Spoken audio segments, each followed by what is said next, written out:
Good morning, everyone. I, Sonia Bist, Assistant Professor in Chemistry. Today, we will discuss about the topic elimination reaction and their types, E1, E2, and even CB mechanism. So, let's start with the definition. Elimination reactions क्या होती है जिसमें हम atom or groups को remove करते हैं molecule से, जिससे हमारे डबल बॉन्ड और ट्रिपल बॉन्ड की फॉर्मेशन होती है। तो यहाँ पे डेफिनेशन देख सकते हैं आप। An elimination reaction is a reaction in which atom or groups are remove from a molecule resulting in the formation of double or triple bond.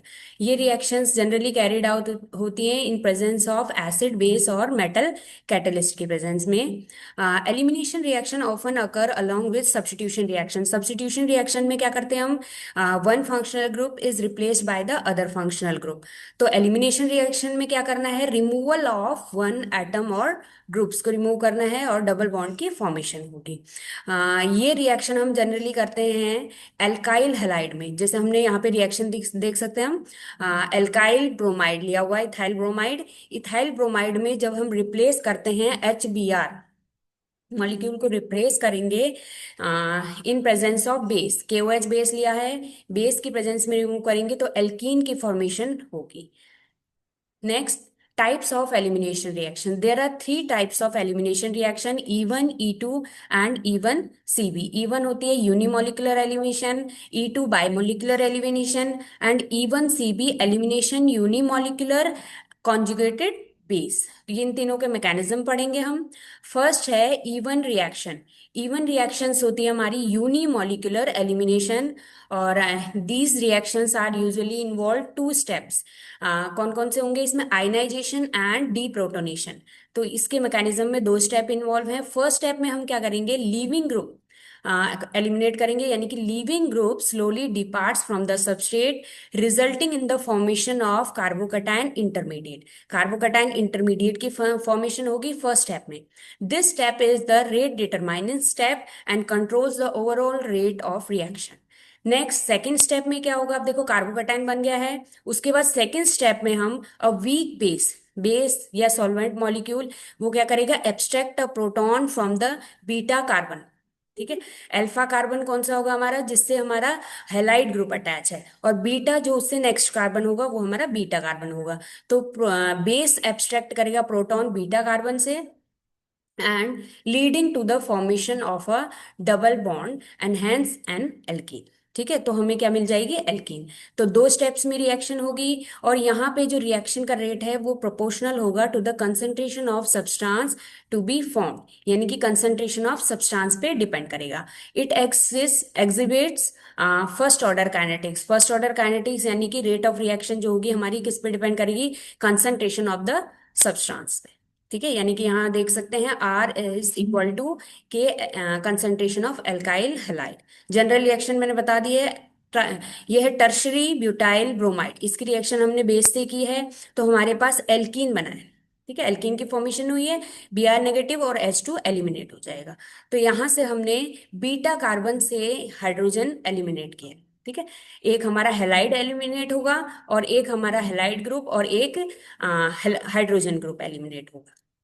Next, ये टू स्टेप्स हमने देखो इस तरह से होंगे। फर्स्ट स्टेप में हमारी कार्बोकेटाइन की फॉर्मेशन होगी, यानी कि cleavage of CBr bond slowly to form the carbocation intermediate. CBr bond break करेंगे और यहाँ पे बन जाएगा carbocation intermediate.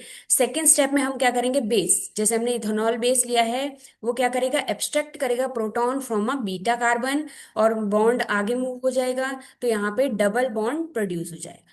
This is E1 mechanism. Second is E2 reaction. E2 reaction क्या होती है, बाय मोलिकुलर एलिमिनेशन, और ये वन स्टेप में होगी। अभी हमने E1 देखी थी वो टू स्टेप में रिएक्शन थी, ये होगी one step reaction. Here the carbon hydrogen and hydrogen carbon halogen bond mostly break off to form a new double bond, यानी कि यहाँ पर बॉन्ड फॉर्मेशन, ठीक है, और बॉन्ड ब्रेकिंग दोनों एक ही स्टेप में होंगे। ये वन स्टेप रिएक्शन है। In the E2 mechanism a base part is the rate determining step, यानी कि बेस जो है वो भी रेट डिटरमाइनिंग स्टेप में इन्वॉल्व होगा. Next, the reaction rate is mostly proportional to the concentration of both the eliminating agent and the substance. दोनों पे डिपेंड करेगा. It exhibits second order kinetics. तो R is equal to alkyl halide की concentration and base की concentration. तो इसमें हमने लिया है इथाइल ब्रोमाइड. इथाइल ब्रोमाइड की रिएक्शन जब हम कर रहे हैं इथॉक्साइड आयन से, तो वो क्या करेगा, बी आर को एलिमिनेट कर देगा और ये क्या बना देगा, C H two double bond C H two, यानी कि हमारा एच बी आर एलिमिनेट हो जाएगा और C H two double bond C H two. ये रिएक्शन वन स्टेप रिएक्शन होगा. Next, mechanism of E two reaction. इसमें देखो क्या करेंगे, अब सिंगल स्टेप, ये सिंगल स्टेप रिएक्शन है. सिंगल स्टेप में ही हमें बॉन्ड ब्रेक भी करना है और बॉन्ड फॉर्म भी करना है. यानी कि जो एक स्टेट बनेगी उसे हम बोलते हैं ट्रांजिशन स्टेट, जहां पे bond breaking breaking and bond making दोनों स्टेप हो रहे हैं, वो है हमारी ट्रांजिशन स्टेट. कोई इंटरमीडिएट फॉर्म नहीं होगा यहाँ पे. तो इथाइल ब्रोमाइड लिया है. इथाइल ब्रोमाइड से जब इथॉक्साइड आयन यहाँ से हाइड्रोजन ले लेगा, तो ये बॉन्ड आगे शिफ्ट हो जाएगा, C H two single bond C H two ये आ जाएगा, और यहाँ पे C H two B R bond break हो जाएगा. तो ट्रांजिशन स्टेट फॉर्म होगी. इसके बाद ट्रांजिशन स्टेट के बाद जो बॉन्ड फॉर्म होने हैं वो फॉर्म होंगे, जो ब्रेक होने हैं वो ब्रेक होंगे और बन जाएगा ethene group plus C H C two H five O H plus B R two. ये एलिमिनेट हो जाएंगे. So this is one step reaction and E two mechanism. Next is E1CB reaction. E1CB reaction क्या होती है, elimination unimolecular conjugated base. तो यहाँ पे हम लेंगे conjugated base. The reaction proceeds through a carbocation कार्बेनाइन sorry. किसकी प्रेजेंस में होगी ये, कार्बेनाइन की. फर्स्ट स्टेप E1 मैकेनिज्म में कार्बोकेटाइन लिया था. सेकेंड E2 मैकेनिज्म में हमने लिया था, ट्रांजिशन स्टेट थी उसमें, और इसमें होगा कार्बेनाइन. कार्बेनाइन जिसे हम बोलेंगे कॉन्जुगेटेड बेस इंटरमीडिएट, ये यूज करेंगे. No carbocation is form in this mechanism. Rate determining step यहाँ पे जो होगा वो फॉर्मेशन ऑफ कार्बेनाइन, यानी कि जो बीटा हाइड्रोजन रिमूवल हो रहा है वही हमारा रेट डिटरमाइनिंग स्टेप होगा. और ये कब फेवर करेगी, अब देखो यहाँ पे E1CB मैकेनिज्म कब फेवर करता है, जब हमारे पास सब्सटेंस में जो मॉलिक्यूल हम ले रहे हैं उसमें वीक लीविंग ग्रुप हो plus carbanion stabilized by beta electron withdrawing groups, यानी कि अगर उसके पास बीटा इलेक्ट्रॉन विड्रॉइंग ग्रुप्स हैं तभी हमारी E1CB मैकेनिज्म फेवर होगी. तो NO2 group, CN group, COR group ये हम ले सकते हैं. ठीक है, तो ये सारे ग्रुप कैसे हैं, इलेक्ट्रॉन विड्रॉइंग ग्रुप. क्योंकि हमें किसकी फॉर्मेशन करनी है, यहाँ पे कार्बेनाइन इंटरमीडिएट की फॉर्मेशन करनी है. That's why we are using electron withdrawing groups. It always gives Hofmann product. और यहाँ पे जो हमें प्रोडक्ट मिलेगा वो हॉफमैन प्रोडक्ट होगा. हॉफमैन क्या करता है कि less substituted alkene is the major product. ठीक है, इसके अकॉर्डिंग. नेक्स्ट, इसके जो एक रूल होता है हमारा सेजफ रूल. सेजफ रूल में क्या होता है, more alkylated is the major product. तो यहाँ पे लेस सब्स्टिट्यूटेड होगा हमारा major product. Next, commonly observed in beta nitro compound, because वहाँ पे हमारे पास है electron withdrawing group, quaternary ammonium salts और बिला बीटा हेलो कार्बोनाइल्स. ये ग्रुप्स हम यूज करेंगे. नेक्स्ट मैकेनिज्म देखते हैं. देखो ये भी टू स्टेप में होगा. फर्स्ट स्टेप में हम क्या करेंगे, जो हमारा रेट डिटरमाइनिंग स्टेप है, स्ट्रॉन्ग बेस यूज करेंगे, removes an acidic hydrogen forming a stabilized carbanion. किसकी फॉर्मेशन होगी, यहाँ पे कार्बेनाइन की फॉर्मेशन होगी. सेकेंड स्टेप में क्या होगा, the poor leaving group is eliminated, वो एलिमिनेट हो जाएगा easily and double bond is form. तो स्टेप वन में यहाँ पे देखो रिएक्शन हम देख सकते हैं. हमने लिया है यहाँ पे कंपाउंड. इसमें देखो NO2 ग्रुप है, electron withdrawing group. Electron withdrawing group क्या करेगा, कार्बेनाइन की फॉर्मेशन, यानी कि यहाँ पे जो बीटा हाइड्रोजन है वो अपना क्या देगा, बॉन्ड देगा आगे.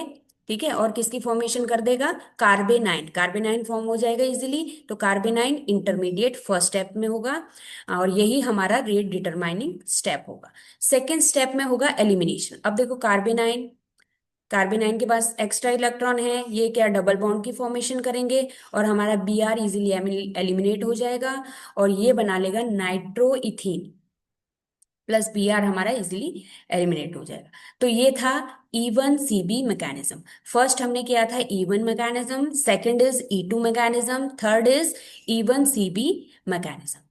Next, difference between the difference between E1 E2 and E1 CV mechanism, तीनों मैकेनिज्म हमने पढ़ लिए हैं। अब हम इनमें डिफरेंस देखते हैं क्या है। फर्स्ट हमने देखा E1 CV मैकेनिज्म, ये कैसा था, टू स्टेप रिएक्शन थी। E2 mechanism one step and E1 CV two step reaction. Next occurrence देखो, ये कॉमनली होती है हमारी E1 मैकेनिज्म, और E2 ये भी कॉमन है। बट E1 CV हमारी कैसा है, रेयर मैकेनिज्म। ठीक है, रेयरली, जिनमें हमें हमारे पास इलेक्ट्रॉन विड्रॉइंग ग्रुप भी होनी चाहिए, वीक लीविंग ग्रुप भी होना चाहिए, और बेस भी हमारा स्ट्रांग होना चाहिए, ये सारी चीजें रिक्वायर्ड होती हैं। नेक्स्ट रिएक्टिविटी देखते हैं। तो इवन मैकेनिज्म में tertiary is more reactive than secondary than primary. तो हमें अल्काइल हैलाइड भी कैसा लेना है, tertiary than secondary than primary. E2 mechanism में हम लेंगे primary than secondary and then tertiary. और यही हमारा इवन सीवी मैकेनिज्म में होगा, primary secondary and tertiary. Stereochemistry कैसी होगी, नॉन स्टीरियो स्पेसिफिक, और ये स्टीरियो स्पेसिफिक होता है, और ये वेरी कर सकता है। ठीक है।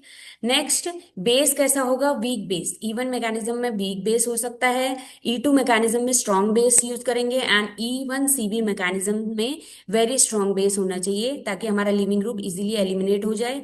Next, intermediate. इंटरमीडिएट हमारी फॉर्मेशन होगी कार्बोकटायन, E1 मैकेनिज्म में कार्बोकटायन। E2 मैकेनिज्म में कोई इंटरमीडिएट नहीं होता, बिकॉज यहाँ पे ट्रांजिशन स्टेट की फॉर्मेशन होगी, एंड E1 CV मैकेनिज्म में कार्बेनाइन बनता है।